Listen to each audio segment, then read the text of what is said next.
Fala aí, amigo concurseiro, é um prazer imenso estar falando com você. Sou o professor Leonardo Favarin, professor de Direito Constitucional. Nós vamos trabalhar aí com princípios fundamentais, perfeito?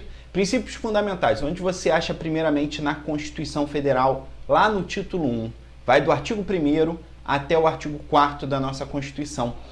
E muita gente fala, né, que é um tema até tranquilo no direito constitucional. Realmente, assim, tem temas até mais complexos, né, vamos dizer assim, como poder judiciário, direitos e garantias, que é um tema bem robusto, né? Princípios fundamentais é um tema bem tranquilo. Só que o problema é que muita gente às vezes deixa passar, ou passa de forma bem simples, e aí a prova, quando vem uma banca, né, um pouquinho mais complexa, vem e pode cobrar alguma súmula, alguma jurisprudência ligada a princípios fundamentais. Perfeito?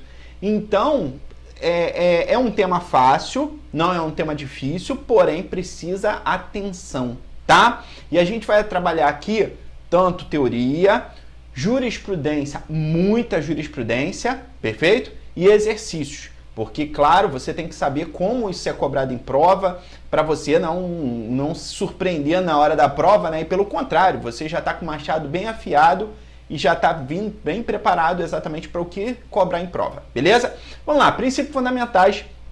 A gente pegando ali o artigo 1º da nossa Constituição, ele vem falando o nome do nosso país, do nosso Estado soberano, perfeito? A gente estuda aqui o Estado soberano, né? Ele tem um governo soberano, um território, né? E um povo ali pertencente à famosa República Federativa do Brasil. Tá? Então, a primeira coisa que a gente tem que remeter aqui é o nome do nosso Estado soberano. Aqui, ó, a República Federativa do Brasil.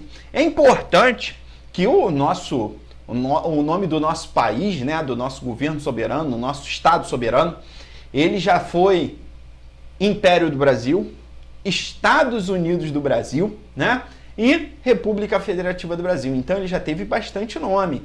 Maravilha? A República Federativa do Brasil, formada pela união indissolúvel dos estados e dos municípios e do Distrito Federal, constitui um Estado democrático de direito e tem como fundamentos. Perfeito? Primeira coisa que a gente observa no nome do nosso país, ele tem ali várias características que vão ser colocadas em prova, que vão ser perguntadas pela banca. Primeira coisa que a gente tem que remeter é a forma de governo, perfeito? Quando a gente fala em forma de governo, a gente está se referindo à primeira expressão aqui, ó, que tem para você, a república, né? Então, ó, o Brasil tem a república desde 15 de novembro de 1891, perfeito? Onde Deodoro da Fonseca proclamou república, tudo bonitinho, né? Antes era um Brasil império, tá? Antes, na Constituição de 1822, né?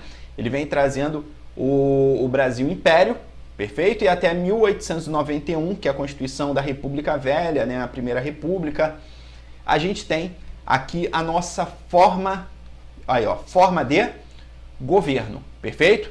Onde a gente fala que forma de governo, que no Brasil hoje é a república, bota aí, ó, república, é um conceito que se refere à maneira como se dá a instituição do poder e na sociedade. É como se dá a relação entre governantes e governados. Essa é a relação, perfeito? Então a gente tem que observar, o primeiro ponto que a gente tem que tomar cuidado na forma de governo, né? Que a questão pode vir. Olha só, a gente tem a monarquia e a gente tem a república. O Brasil adotou a monarquia na sua primeira Constituição e depois todas as demais constituições ele adotou o quê? A república, perfeito?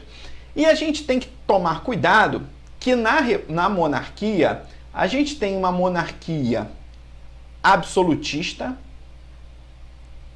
Quem lembra, né? O Estado sou eu, aquela monarquia absolutista onde o rei, o imperador, né? Ele está acima das leis. Isso daí praticamente está em desuso, né?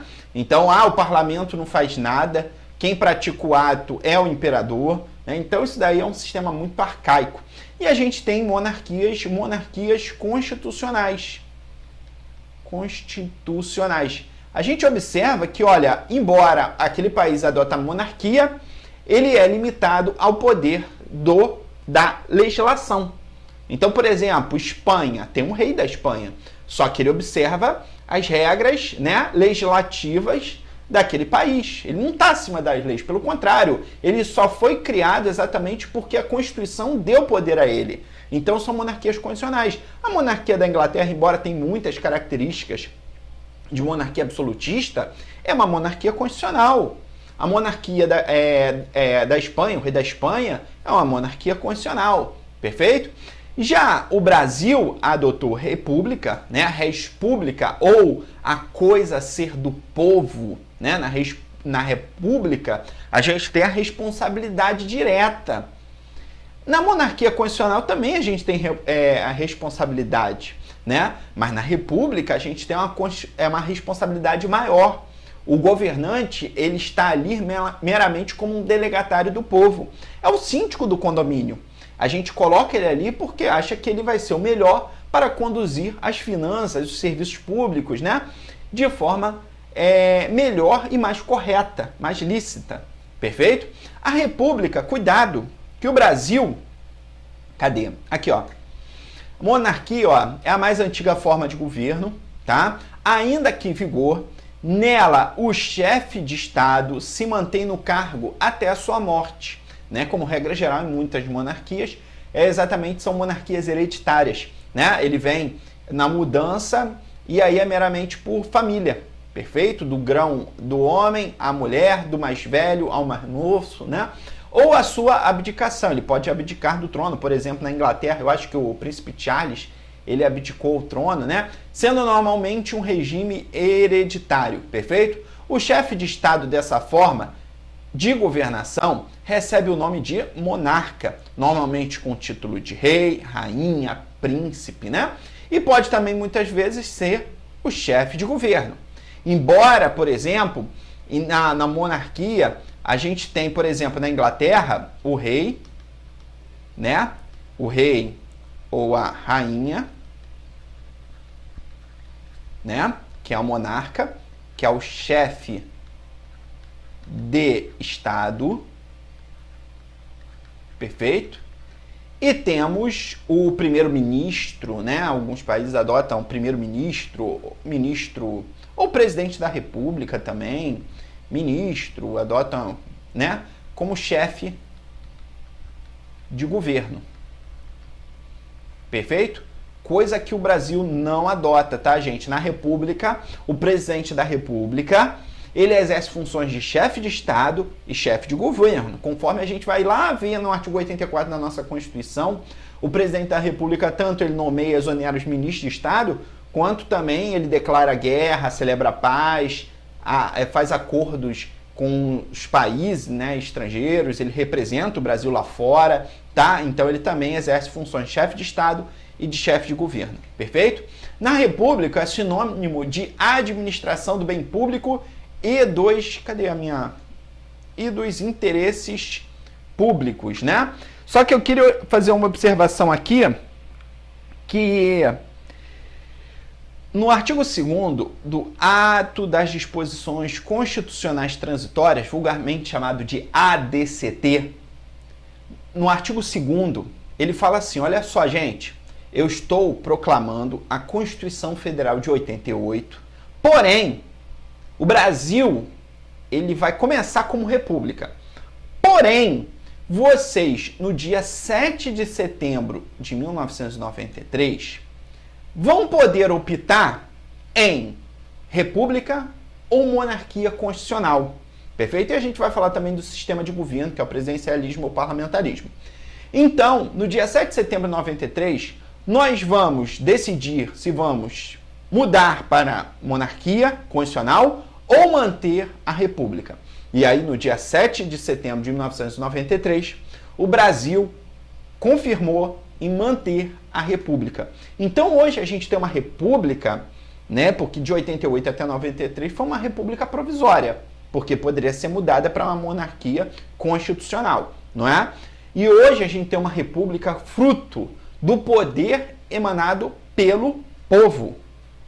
Maravilha? Então a gente vai observar também depois, quando eu começar a falar de forma de governo, forma de Estado, sistema de governo, a gente vai ver algumas características na Constituição e eu vou voltar aqui para a República, tá? Fica ligado nisso. Então, só lembrando, a República, o Brasil adotou a República, né, definitivamente em 7 de setembro de 1993, porque antes a República tinha adotado pela Constituição, né, o Constituinte, o Poder Constituinte, adotou a República, mas de forma provisória, se aí o povo decidir em ou ratificar, né, voltar para a monarquia constitucional ou manter a República, perfeito? E a gente manteve a República como forma de governo e o sistema aqui, ó, também fala, e o sistema de governo, parlamentarismo ou presidencialismo, e o povo decidiu em presidencialismo como sistema de governo, perfeito? Então a primeira coisa que a gente tem que falar é isso daí, né, sobre forma de governo, tudo, e vamos passar para o próximo.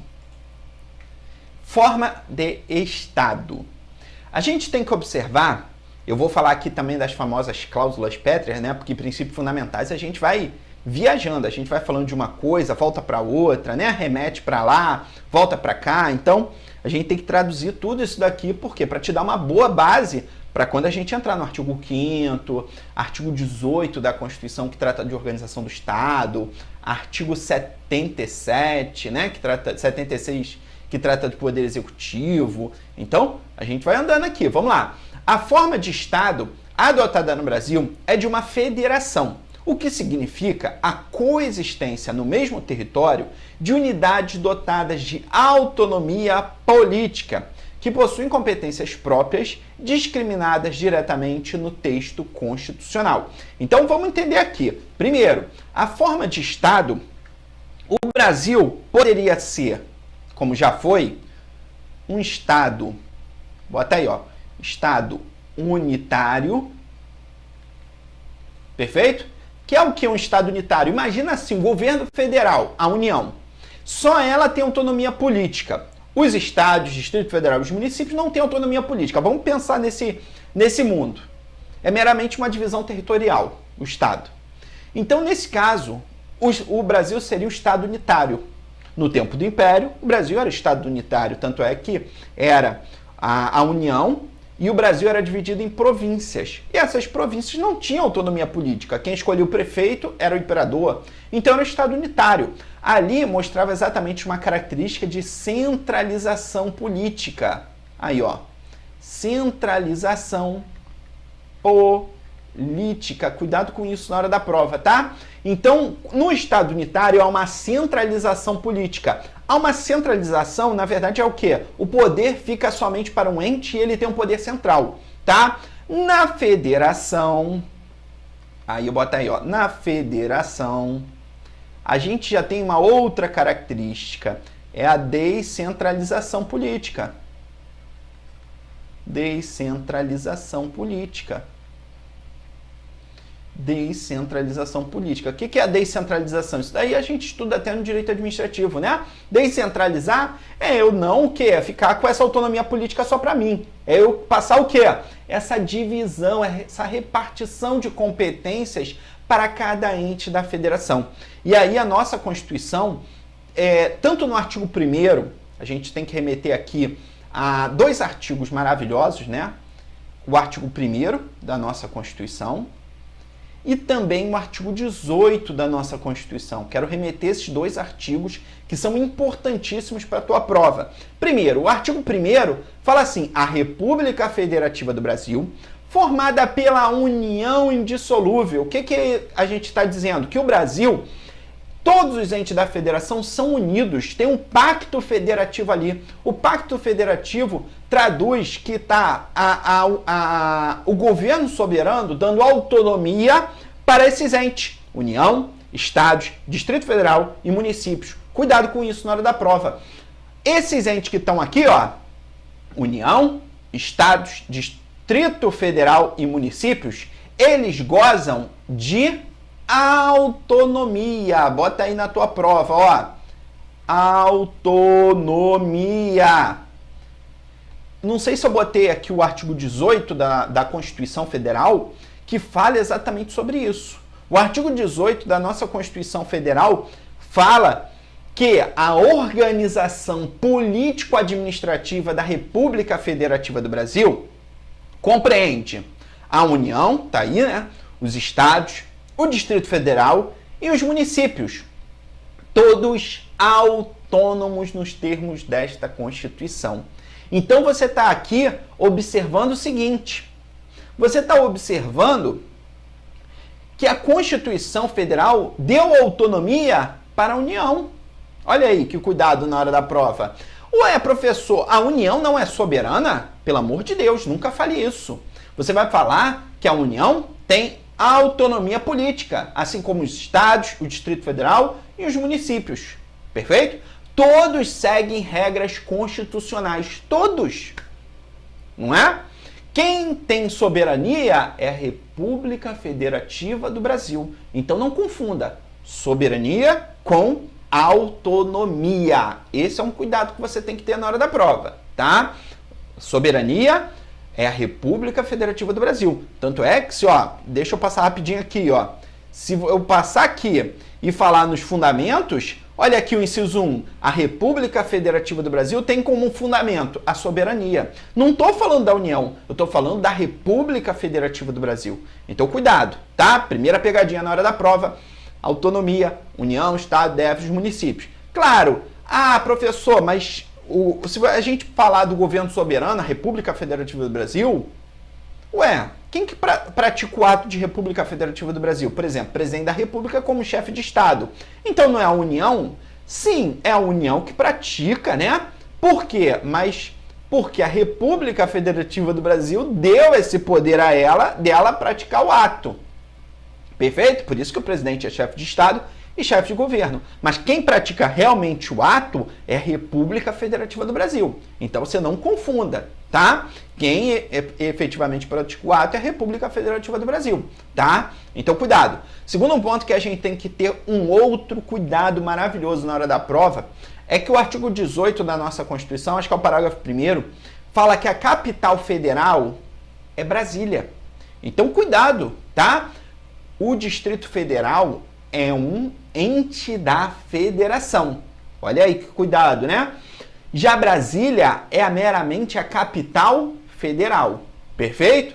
O Distrito Federal tem características que não podem ser divididos em município, né? Tem governador do estado, porém determinados serviços públicos lá são mantidos pela União, que a gente vai falar. Por exemplo, Poder Judiciário, lá tem o Tribunal de Justiça do DF, porém é mantido pela União. Lá tem Ministério Público do Distrito Federal e Territórios, que é mantido pela União. A Polícia Civil, a Polícia Militar e o Corpo de Bombeiro Militar e a Polícia Penal do Distrito Federal é mantida pela União. Então a gente vai ver que tem umas características próprias do Distrito Federal. Por isso que é o nome, Distrito Federal, não é Estado membro, tá? Diferente do Estado do Rio de Janeiro, Estado de São Paulo, Estado do Espírito Santo, né? E a gente tem outros, então tem que tomar cuidado. Perfeito? Maravilha? E aí, aqui, para a prova, a gente está falando da forma de Estado. Forma de Estado, né? FE, aí você já remete, né? Forma, aí já tem aqui o primeiro Fzinho e o Ezinho aqui, Então já te ajuda, fé de federação, perfeito? O que pode cobrar na tua prova é exatamente esses dois temas aqui, né? E pode, se a banca vier falando alguma coisa sobre confederação, você tem que estar ligado. Porém, a gente vai ver algumas características próprias e vamos ver que forma de Estado ou é Estado unitário ou é federação. A confederação não é forma de Estado. Perfeito? A gente está falando da República Federativa do Brasil, como ela se compõe, como é que é a estrutura dentro dela. E aí a gente fala, no Estado unitário, há uma centralização de poder político numa só unidade federativa. Perfeito? Tanto é que há pouco tempo atrás, os municípios, antes da Constituição de 88, os municípios não tinham autonomia política. Então quem escolhia o prefeito era o governador.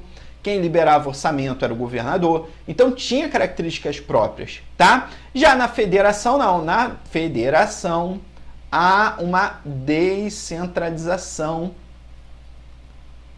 Eu tinha esquecido desse quadrinho. Descentralização de poder político.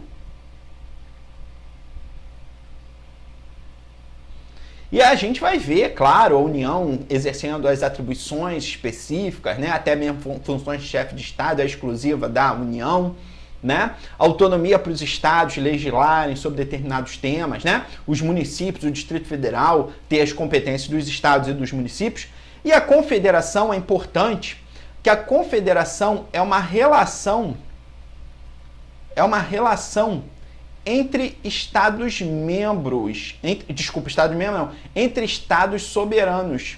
Estados soberanos. Olha aí que interessante, né? Então, na confederação, a gente tem um relacionamento entre países que se relacionam para atividades sociais, atividades econômicas, políticas, né? Por exemplo, Mercosul, União Europeia, né? Entre outros, G20. Então, Emirados Árabes Unidos, né? Ainda tem várias aí confederações que são países soberanos. E aí a gente tem como exemplo a União Europeia. Na confederação há uma relação de saída do bloco, né? Então a gente vê a Inglaterra, por exemplo, saindo da União Europeia. Já na federação é interno, na confederação é externo, na federação é interno, dentro do país. Pode o Estado do Rio de Janeiro chegar e falar, não, agora eu quero sair, já deu para mim, agora eu vou ser um novo país? Não pode. Pelo princípio do Pacto Federativo, é vedado o direito de secessão. O que é o direito de secessão? Da saída, né, territorial do ente da federação do país, perfeito? Então tinha na época lá na Espanha, né, Barcelona, eu acho que estava querendo sair da Espanha, então não pode ocorrer isso no país, tá? Aqui no Brasil, perfeito? A forma de Estado em relação à sua origem, aqui eu vou falar rapidinho aqui, mas tem que dar também uma olhadinha, tal. A gente tem, se a federação teve origem com a união de vários estados soberanos que se agregaram no movimento de fora para dentro, será centrípeta. Olha aí, como a Federação Norte-Americana. Por que a Federação Norte-Americana? A gente tem que entender o conceito histórico dos Estados Unidos, né? A divisão das colônias, perfeito? Que eram estados soberanos, né? Que eram como se fossem países, né? Eram colônias. E eles se juntaram e falaram, ó, vamos formar um só país, perfeito? Se agregaram no movimento de fora para dentro, perfeito? E aí, essa é a federação centrípeta, tá? Se a federação teve origem em um estado unitário, que se fragmentou, aí ó a diferença, num movimento de dentro para fora, será centrífuga, como a federação brasileira, tá? Então, cuidado com isso, tá? O sistema federal simétrico adotado informa que cada estado mantém o mesmo relacionamento para com a unidade central, a União Federal. Já o federalismo assimétrico ocorre um distanciamento da homogeneidade comum no federalismo simétrico, com o escopo de reduzir as desigualdades regionais e manter o equilíbrio, tá? E aí vamos aqui para a questão, exatamente a questão da FUNCAB 2015, que tratou desse tema. Sobre a forma de Estado, é correto afirmar que o Brasil se apresenta como um quê? Primeiro, forma de Estado, ó, confederação? Não, o Brasil não adota confederação. Por quê? Porque não é uma forma de Estado. Estado unitário, o Brasil é um Estado unitário com delegação de poder de descentralização? Primeiro, o Brasil já foi. Na Constituição de 88, o Brasil não é um Estado unitário. Então você já vai cortar a letra A, B e C. Já eliminou, né? Você tem que observar o quê? Ou o Brasil é uma federação com movimento centrípeto, de fora para dentro, que aqui é a Constituição do quê? Dos Estados Unidos, né? Que eram 13 estados soberanos, né? As 13 colônias, né? E aí se juntaram e formaram apenas um país. Esse daqui é dos Estados Unidos. E esse daqui é a federação por movimento centrífugo, né? Que antes era um Estado unitário e passou para ser uma federação. Maravilha? Então o gabarito aqui é a letra D de dado. Perfeito? Rapidinho aqui, eu queria falar de um tema também antes da gente finalizar, ó. Cláusulas pétreas. Você pega a Constituição, lá no artigo 60, parágrafo 4º, fala que não pode ser abolido, né? Não podemos ter um projeto de emenda constitucional tendente a abolir determinados temas. E eu quero que você remeta exatamente esses pontos aqui importantes para a tua prova, tá? São 4 incisos que a gente tem que ver. Primeiro, a forma, federativa, aí, de Estado. Separação de poderes, não sei se está correto certinho conforme está na Constituição, mas eu vou botar aqui exatamente todos os tópicos, né? Separação de poderes.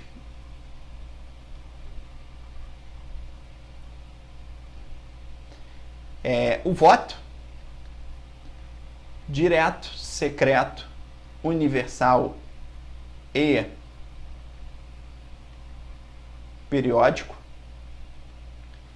E os direitos, já escrever garantias, né? Direitos e garantias individuais. Perfeito? Então, aqui, se a gente observar expressamente, a forma federativa de Estado está classificada como cláusula pétrea. Então, o Brasil só vai deixar de ser federação, né, se tiver uma nova Constituição. E não apenas ser uma federação, mas dar autonomia para os entes da federação. Lembrando que a União, os estados, o Distrito Federal e os municípios são pessoas jurídicas de direito público interno, segundo o nosso Código Civil. Beleza? Fechamos aqui, galera. Um forte abraço aí e nos vemos no próximo bloco.